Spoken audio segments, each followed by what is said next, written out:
আসলে আমাদের এলাকায় মাঠের সমস্যা, এই মাঠটাই সবচেয়ে একটা বড় একটা প্রবলেম।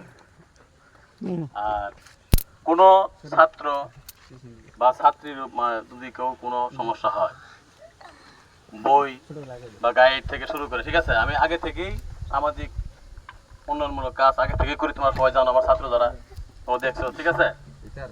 বা একটা গরিব মানুষ আছে, চিকিৎসা করতে পারতেছে না, সুস্থ আছে, আমি আমার পক্ষ থেকে সার্বিকভাবে সহযোগিতা করবো। বা একটা ছাত্র পোশাক বানাতে পারতেছে না, বা একটা মেয়ে বিয়ে দিতে পারতেছে না, ঠিক আছে, পরিশেষে সবাই যেহেতু সারাদিন ব্যাপী আজকের এই ক্রিকেট টুর্নামেন্টের আসলে সবাই তো ক্লান্ত, তাই না?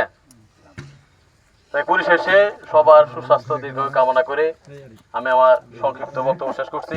আসসালামু আলাইকুম। ধন্যবাদ মামাকে। তবে আমরা যাওয়ার আগে সবাই সবার সাথে একটু হাত মিলাই যাব, যেহেতু আমরা আমাদের খেলার একটা আনন্দমুখর দিন ছিল। তো আর সবাই দলীয় 4 জন যে ক্যাপ্টেন ছিল, ক্যাপ্টেনের সাথে অবশ্যই যোগাযোগ করে আমাদের আয়োজনের জন্য একটা ডোনেশন ছিল প্রত্যেকের পক্ষ থেকে, এটা আমরা সবাই আদায় করব। আর আয়োজনের জন্য আমরা রাত 9টার পরে অবশ্যই যেখানে আমরা নিয়মিত বসি, রাজবাহারের দোকানে বসার পরে আমরা যেখানে আয়োজন করা যায় সিদ্ধান্ত নিব, এবং এর পরবর্তীতে আমরা সেই আয়োজনে অংশগ্রহণ করব।